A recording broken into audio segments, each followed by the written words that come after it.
But I will say I have some selections that I would recommend for Tom, who is apparently flush with funds but short of time. If you don't want to wait for a Cosmograph, consider first a watch that's comparable in size and cost. So we're going to go with a watch around 40 millimeters.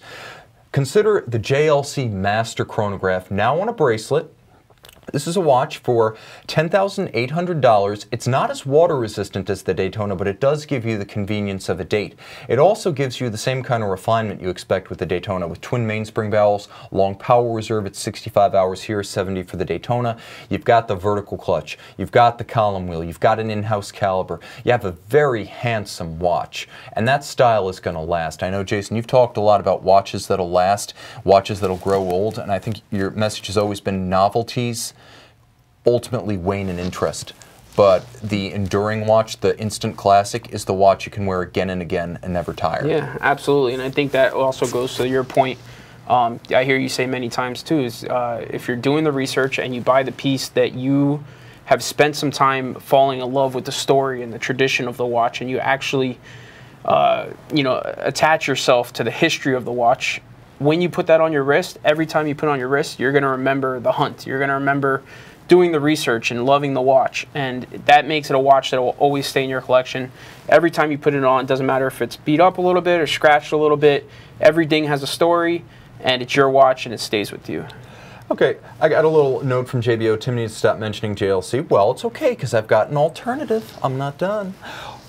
Bulgari Okto Chronograph. Here's another choice. This one's 41 millimeters. We're still in that Daytona size zone, but with a completely different aesthetic. A fusion of Bulgari and Gerard.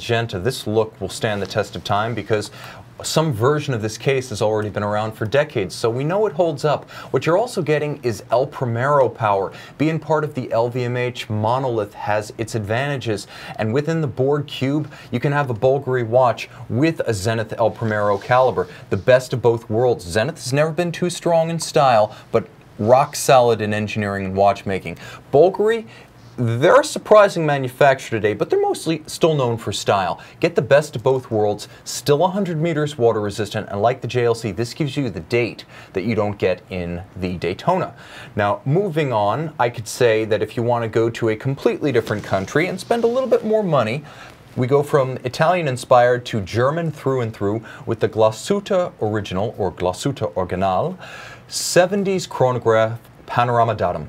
Now this is a watch that retails for between $14,900 if you buy it on the rubber strap and $16,400, but there is a pre-owned opportunity to buy where you can get it for less, and there is no wait list for this watch, so if you negotiate with your dealer, chances are you'll get a very good value proposition. 70-hour power reserve, flyback chronograph, power reserve on the dial. You've got a double-digit date. You've got a beautiful movement executed entirely in-house, and again, you can see the movement here. You can't on the Daytona.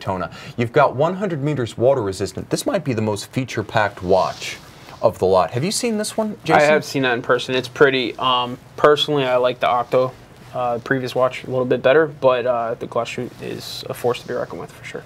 Yeah, gorgeous too. Here's a style, 41 millimeters. It's a nice wearable size. It's actually like 40 and a half by my calipers, but this is a watch you could wear anywhere on the full bracelet. This is a watch that easily takes the place of the Daytona. It's the conversation piece, it's the watch nerd watch, and yet because it's got that quirky 70s aesthetic to it, it's also a watch that's going to be a conversation starter with people who are not into watches. It has a transcendent appeal, a style that almost everyone thinks is cool and watch guys think is just out of this world. So finally, I'm going to give a shout out to two August brands. One is the natural competitor to Rolex, and that's Omega, the Omega Speedmaster 57 coaxial chronograph. I know we've got a picture of it, guys. There it is. You get the option of titanium here, and I think that's the way to go to really set it apart. Retail of $9,000. Jason, this is a 41.5 millimeter watch, 100 meters water resistant, in-house 9300 caliber. What do you think of this watch relative to the Daytona? I mean, the 57 is probably my favorite Speedmaster in existence. Titanium blue dial.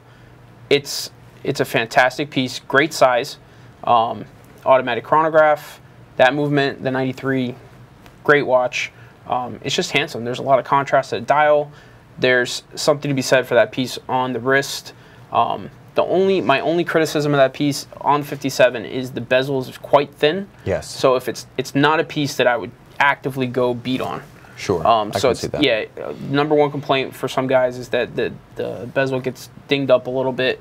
But you know, the watch is made to last hundreds and hundreds of years, so parts are, you know, available and replaceable.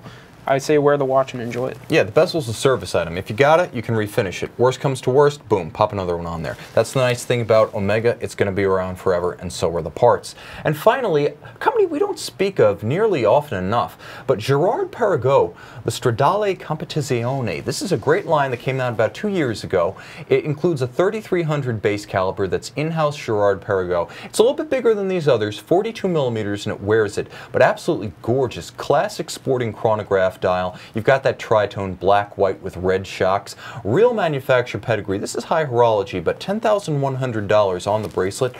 I think as long as you don't have to go in the water here, because 30 ATM, this is a high and dry sports watch, but this gives you a little bit of panache and that low volume, I would say, watch nerd appeal. Have you seen these, Jason? Have we had a few of these in? Yeah, I have seen one. I put it on my wrist. It does wear pretty well.